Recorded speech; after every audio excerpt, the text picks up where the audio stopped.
अस्सलाम वालेकुम, मैं हूँ बुशरा और आप देख रहे हैं बुशरास कोचिंग। तो हम आ गए हैं एक न्यू चैप्टर पर जो कि है हमारे पास इंटीग्रेशन इन वेक्टर फील्ड। तो अगर किसी ने चैप्टर नंबर 14 एंड 15 कर लिया है तो उनके लिए बहुत इजी होगा, क्योंकि ये जो कॉन्सेप्ट है ये सारा क्वेश्चन जो एक्सरसाइज यानी चैप्टर जो 14 और 15 है उनका है। एंड जो चैप्टर 14 और 15 है वो भी हमने किया हुआ है। तो अगर आपने अभी तक नहीं किया और आप ये आइडिया लेना चाहते हैं तो आप हमारी चैनल की प्लेलिस्ट चेक कर सकते हैं, वहाँ पर हमने सारी प्लेलिस्ट बनाई हुई है, ठीक है, चैप्टर नंबर 14 एंड 15 की।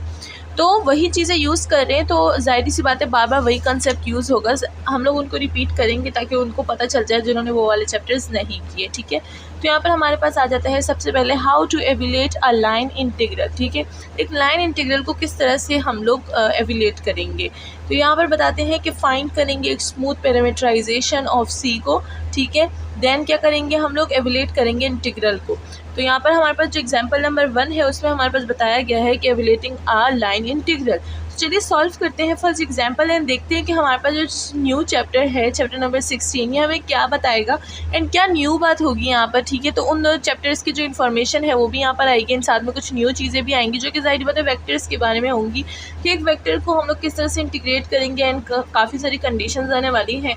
तो जल्दी चैनल को सब्सक्राइब कर दें क्योंकि यहाँ पर हम लोग मैथ का बहुत अच्छा कंटेंट पढ़ते हैं। चलिए स्टार्ट करते हैं आज की सोल्यूशन। यहाँ पे मैंने एग्जांपल नंबर 1 की डिटेल्स देखी। यहाँ पर फंक्शन हमें गिवन है एक्स वाई जेड के फॉर्म में, x minus y 3y square and साथ में प्लस z भी दिया गया है, ठीक है। एंड देन यहाँ पर पॉइंट्स हैं, मैंने पॉइंट्स को p0 दिया है, आप p भी दे सकते हैं या फिर आप डायरेक्ट पॉइंट्स भी लिख सकते हैं, इट्स योर ओन चॉइस, ठीक है, आप जिस तरह से इसको रिप्रेजेंट करना चाहें। एंड देन अगर हम लोग देखें सोल्यूशन में, सबसे पहले हम क्या करेंगे, एक स्मूथ जो है पैरामीटराइजेशन देखेंगे। तो पैरामीटराइजेशन को हम लोग क्या करेंगे, r ऑफ t से डिनोट करेंगे एंड यहाँ पर अगर देखें तो स्मूथ लाइन हमारे पास 1 1 1 है एंड अगर हम लोग मतलब लाइन पॉइंट हमारे पास 1 1 1 है, तो अगर हम लोग अपनी स्मूथ पैरामीटराइजेशन है उसको चेक करें तो वो हमारे पास कुछ इस तरह से बन जाएगी कि वो हो जाएगा t ऑफ i प्लस नहीं r ऑफ i, ठीक है। तो हम लोग मतलब 1 1 ले लेंगे, तो r of i r of j plus r of k, ठीक है। तो अगर हम लोग इसको लेंगे एंड यहाँ पर इस पर एक कंडीशन अप्लाई करेंगे जो कि होगा 0 से less than t and less than equal to 1, तो हमारे पास ये एक स्मूथ पैरामीटराइजेशन इक्वेशन बन जाएगी, ठीक है।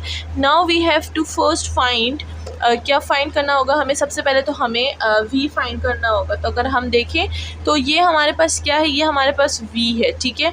तो अगर हम लोग इस v का लेंथ निकालें तो लेंथ हमने पीछे चैप्टर में निकाला हुआ था, लेंथ किस तरह से निकालते हैं, लेंथ कुछ इस तरह से निकालते हैं, ठीक है। ये हो जाएगा हमारे पास v, ठीक है। तो ये हो जाएगा, हम लोग इस v को बोल देंगे कि हमारे पास क्या है, 1 का स्क्वायर प्लस 1 का स्क्वायर प्लस 1 का स्क्वायर, ठीक है। किस तरह से हमने i, j और k की वैल्यूज़ को लिया एंड उसको स्क्वायर कर दिया तो ये हमारे पास स्क्वायर रूट ऑफ 3 आ जाएगा, ठीक है। एंड इसको हम लोग आगे जाके यूज़ करने वाले हैं, ठीक है। तो इस चीज़ों को आपने यहाँ पर संभाल के रखना है, यानी इनको कुछ इक्वेशन के नाम दे देने हैं, ठीक है। तो जब हम लोग इनको इक्वेशन के नाम दे देंगे तो आगे जाके हम लोग इनको यूज़ कर सकेंगे। तो अब ये वाली जगह को इरेज करते हैं और अपनी जो इंटीग्रेशन है उसको स्टार्ट करते हैं। तो यहाँ पर ये जो इन्फॉर्मेशन है दोनों हम लोग उसको यूज़ करेंगे आगे जाके। नाउ हमारे पास इंटीग्रेशन की बात आ जाती है। तो अगर हम लोग इंटीग्रेशन को देखें तो ये हमारे पास हो जाएगा f of x, y and z, ठीक है। तो जैसे कि हमारे पास जो हमारा फंक्शन है वो t की फॉर्म में है, तो हम लोग क्या करेंगे, जो फंक्शन होगा इसको t की फॉर्म में कर देंगे एंड लिमिट हमारे पास 0 से 1 है तो हम लोग 0 से 1 लिखेंगे। देन हमारे पास क्या हो जाएगा, f of t, t and t and साथ में आखिरी में क्या आ जाएगा, d ऑफ t आ जाएगा। अच्छा ये d ऑफ t क्या है, अब हम लोग बोलेंगे d ऑफ t तो हमारे पास नहीं है, व्हाट इज़ साथ में आ जाएगा हमारे पास, तो ये क्या हो जाएगा, यहाँ पर हमारे पास ये इंटीग्रल का है क्योंकि t के रिस्पेक्ट से कर रहे हैं एंड साथ में जो हमने अपनी लेंथ फाइंड की थी वो भी यहाँ पर इंटीग्रल में हम लोग यूज़ करने वाले हैं, ठीक है। तो ये हो जाएगा 0 से 1 एंड जो फंक्शन हमारे पास गिवन था स्टार्टिंग में, जो मैंने फंक्शन लिखा था जो क्वेश्चन में गिवन था उसको हम लोग t की फॉर्म में लिखेंगे, ठीक है। तो वो था हमारे पास x माइनस, तो मैं लिखूँगी t माइनस एंड वो था 3y स्क्वायर, तो मैं लिखूँगी 3t स्क्वायर, फिर हो जाएगा प्लस z, तो मैं लिख दूँगी प्लस क्या t, ठीक है। साथ में हमने जो लेंथ फाइंड की थी स्क्वायर रूट ऑफ 3 वो भी लिख देंगे, एंड साथ में हमारे पास जो डी टी है इंटीग्रल का साथ ही वो भी लिख देंगे, ठीक है। नाउ यहाँ पर क्या करेंगे, देखिए टी की फॉर्म में तो सारे प्लस हो जाएंगे, एंड स्क्वायर रूट पे तो हमारे पास अप्लाई नहीं होता इंटीग्रल, तो उसको हम लोग बाहर कर देंगे, एंड ये हो जाएगा 0 से 1। दिस विल बिकम माइनस, नहीं पहले प्लस वाला लिख दें, ये और ये क्या हो जाएगा, ये हो जाएगा हमारे पास 2t, ठीक है। ये माइनस हो जाएगा, ये क्या हो जाएगा हमारे पास -3t²। साथ में आ जाएगा हमारे पास डी ऑफ टी।